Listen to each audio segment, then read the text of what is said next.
영상을 시청하기 전에 여러분들의 구독이 제 채널에 어떤 영향을 미치는지 먼저 말씀을 드리려고 합니다. 구독자 수가 많아지면 많아질수록 불특정 다수에게 영상이 노출될 확률이 매우 높습니다. 그렇기 때문에 부동산 하락론자들에게 현혹된 많은 분들을 악의 구렁텅이로부터 구출을 하기 위해서라도 지금 구독 버튼 누르지 않고 시청하시는 분들께 구독 버튼 클릭 부탁드립니다. 감사합니다. 안녕하세요. 재테크 일른 주선생입니다. 빅히트 이야기를 안 하고 넘어갈 수는 없겠죠. 빅히트 4대 주주인 사모펀드가 상장 후 3,644억의 주식을 매도하였습니다. 총 158만 1,881주인데 의결권이 있는 주식 총수의 4.44%나 차지하고 있었습니다. 물론 이들의 매도는 법적으로 전혀 문제가 되지 않습니다. 상장 후 일정 기간 동안 매도하지 못하는 의무보호예수 규정이 있긴 하지만 이는 최대 주주와 특수관계인의 의무이지 나머지는 사적 계약에 따르도록 되어 있습니다. 개인 투자자도 공모주 상장 후 시세 차익을 낼 수 있는 시점에 매도하는 것처럼 이들도 시장 원리상 문제될 것이 전혀 없다는 거죠. 그럼 이들은 왜 팔았을까요? 제 개인적으로는 이 사모펀드가 상장 시점이 빅히트 최고점이라 판단했기에 매도했다고 생각합니다. 자본주의 시장에서 정보력이 가장 앞서는 사모펀드가 앞으로의 빅히트에는 성장보다는 리스크가 매우 크다는 것을 판단했을 확률이 매우 크다는 거죠. BTS 중 누군가 연애를 하고 군대를 가고 이러저러한 이유로 회사 매출 감소에 영향을 준다면 결국은 주가 하락으로 이어질 수밖에 없습니다. 모두가 아시다시피 YG엔터의 빅뱅, SM의 레드벨벳 아이린 이렇게 연예인들은 늘 이슈에 시달리기 때문에 엔터주 주가가 안정적이지 못하다 라는 것이 전문가들의 의견입니다. 저는 이번 빅히트 사건을 계기로 많은 동학개미들이 정신을 차렸을 거로 생각이 듭니다. 이제는 두 번 다시 주식을 하지 않기를 간절히 바라봅니다. 주식 제발 하지 마세요. 자, 다음 이야기로 넘어가겠습니다. 요새 국정감사로 대한민국이 상당히 핫한데요. 국토위 국감에서는 정말 여당이 부동산에 대한 인식 수준이 아직도 낮다는 것을 잘 알 수 있습니다. 23일 국토교통부에 대한 종합 국정감사에서 여야 의원들은 집값 상승 문제와 전세 대란, 부동산 정책을 두고 소위 말하는 맞짱을 떠는데요. 여당 홍기현 의원은 현재 정부의 부동산 정책에 대한 당위성을 설명하면서 현재 금리가 역대 최저치로 내려가고 시중에 돈이 넘쳐 흘러 부동산 가격이 올라갈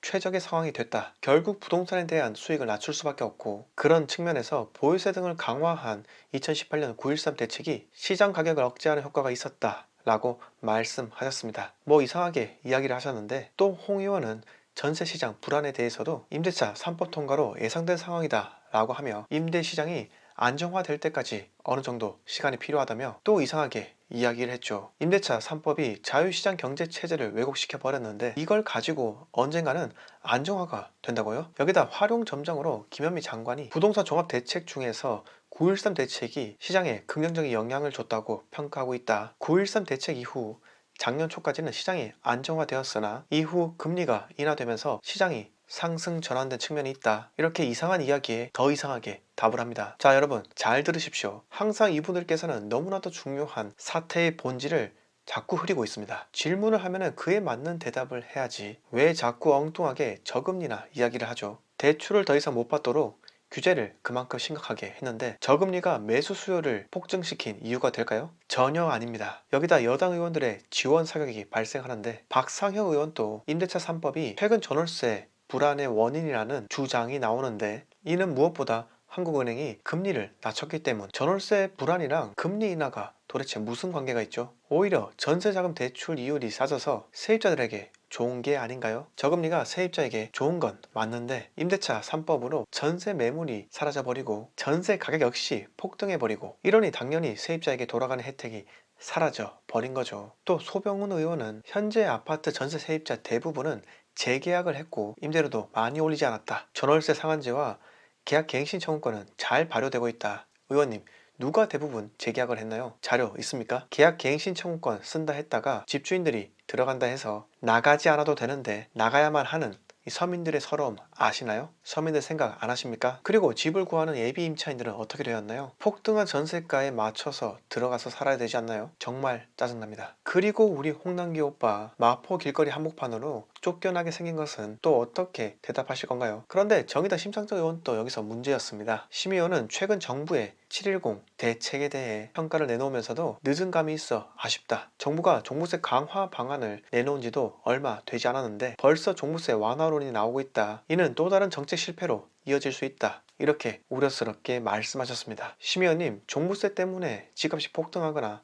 폭락하는 것이 아닙니다. 종부세 때문이라면 지방은 왜 폭등하겠습니까? 심 의원님, 정의당은 불쌍하고 힘없는 서민들을 위해 발로 뛰는 당이 아닌가요? 아니, 수많은 서민들이 폭등한 전세가 때문에 길거리로 나앉게 생겼는데 비판하지도 못하고 질타도 시도조차 하지 못하나요? 너무하신 거 아닙니까? 이번 국감으로 봤을 때 아직 정부에서는 문제인식이 명확하게 되지 않은 것 같습니다. 문제점에 대해 정확하게 인식할 수 있도록 교육이 필요한 것 같다고 생각이 드는 오늘입니다. 자, 마지막으로 한마디 드리고 마무리하겠습니다. 요새 공시지가 1억 이하 주택에 대해 상당히 관심이 높습니다. 재개발 구역으로 지정되지 않았더라면 공시지가 1억 이하 주택은 주택수 미포함으로 취득세가 중과되지 않습니다. 그렇기 때문에 많은 분들이 지방 소도시로 달려나가서 소액으로 세팅하고 있기도 합니다. 공시지가 1억 이하 주택 투자에 대해서 이 투자 방법이 옳다 그르다를 이야기 드리고 싶은 것이 아니라 규제로 인해 더 이상 투자하기 어려운 환경에 처해 있을 때 이들이 돌파하는 방법을 찾았고 그리고 시도한다는 것에 대해